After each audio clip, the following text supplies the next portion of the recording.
Welcome to The Explainer. If you're the kind of person who loves cutting right through the noise to get to the core of fascinating historical texts, well, you are in exactly the right place. Today, we're diving into this staggering historical paradox. On one hand, we're going to watch one specific family survive and actually thrive during a massive global crisis. But on the other hand, we're going to witness the complete, systematic economic collapse of an entire empire. It's a wild story about real estate, survival, ancient taxes, and ultimately, identity. Let's get right into it. To really grasp the stakes of the crisis we're unpacking today, just listen to this desperate plea from our source text. "Buy us and our land for bread, and we and our land will be servants unto Pharaoh." I mean, wow. Imagine a regional famine so severe, so totally relentless, that an entire population willingly hands over their property and their own physical freedom just to get something to eat. That is the intense environment we're stepping into. Part 1. Refuge in a Starving World. So, the text opened with Jacob's family arriving in Egypt, basically as refugees escaping this severe regional crisis. And the contrast here is just night and day. The source explicitly tells us the famine in Canaan is sore, leaving literally zero pasture for their flocks. But right across the border, thanks to Joseph's high-ranking position, Pharaoh hands Jacob's family a place called Goshen. Pharaoh himself literally calls it the best of the land. So while the whole surrounding region is fainting from starvation, this specific group gets prime real estate and direct provision. But what's truly fascinating is how they secured that specific piece of land. When Joseph introduces 5 of his brothers to Pharaoh, Pharaoh naturally asks, "What's your occupation?" Their answer is super intentional. "Thy servants are shepherds, both we and also our fathers." By pitching themselves as generational shepherds who just want to sojourn, stay temporarily because they have no pasture back in Canaan, they manage to lock down this isolated, ideal piece of real estate. Pharaoh actually takes it a step further. He tells Joseph, "Hey, if you've got any capable guys among them, make them rulers over my own royal cattle." Next, Joseph brings his father, Jacob, in to meet Pharaoh, the most powerful man in the world at the time. Pharaoh looks at him and asks a pretty simple question: "How old art thou?" Jacob answers with an impressive number: 130 years. But Jacob doesn't stop at just giving his age. He tells Pharaoh, "The days of the years of my pilgrimage are 130 years. Few and evil have the days of the years of my life been." He actually compares his lifespan to his ancestors, basically saying he hasn't reached their longevity yet, and he paints his life as this really difficult pilgrimage. It's a remarkably poignant, vulnerable moment from a patriarch who has seen so much family strife and hardship. Right after this, Joseph steps in to officially nourish him, his brothers, and the whole extended household with bread. Part 2. The phases of economic collapse. Okay, so while Jacob's family is safely tucked away in Goshen, the rest of the world is literally starving.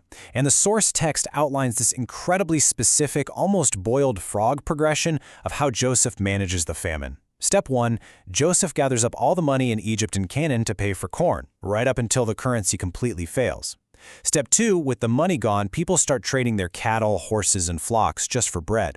That gets them through 1 year. Step 3, the next year, no money, no livestock. The people have absolutely nothing left to trade except their land and their own bodies. Looking at this today, it's a terrifyingly perfect illustration of how compounding economic pressures can systematically wipe out wealth. You can really hear the sheer panic in the text during this phase.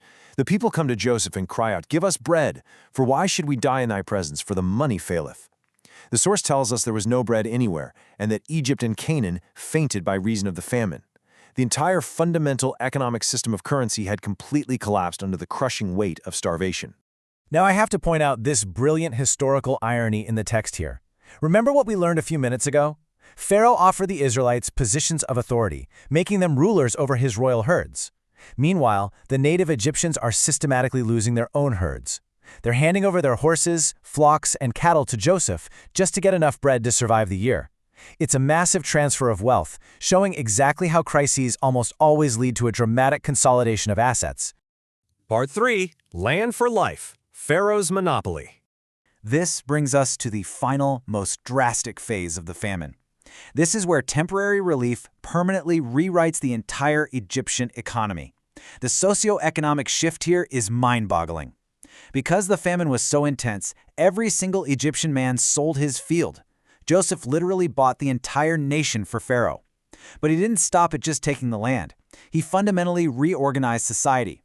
The text notes that Joseph relocated the people to cities, moving them from one end of Egypt's borders to the other.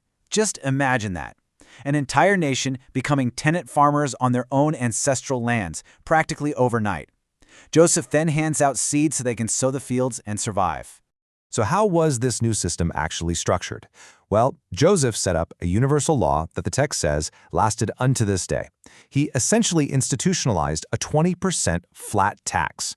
Whenever the harvest came in, the fifth part, 20%, went straight to Pharaoh. The remaining 4 parts, 80%, stayed with the people so they could have seed, food, and feed their families and little ones. It's a fascinating, if sobering, look at how emergency crisis management can create lasting tax structures that shape a society for generations. Actually, scratch that. There is one super interesting exception to this massive wealth transfer. While regular Egyptians sold their fields and became servants, the Egyptian priests had this huge loophole. The text explicitly points out that Joseph did not buy the land of the priests. Why? Because the priests had a daily portion of food assigned and given to them directly by Pharaoh. Since they were getting free food, they never hit that point of absolute desperation where they had to sell off their land. They were completely insulated from this national shift in ownership.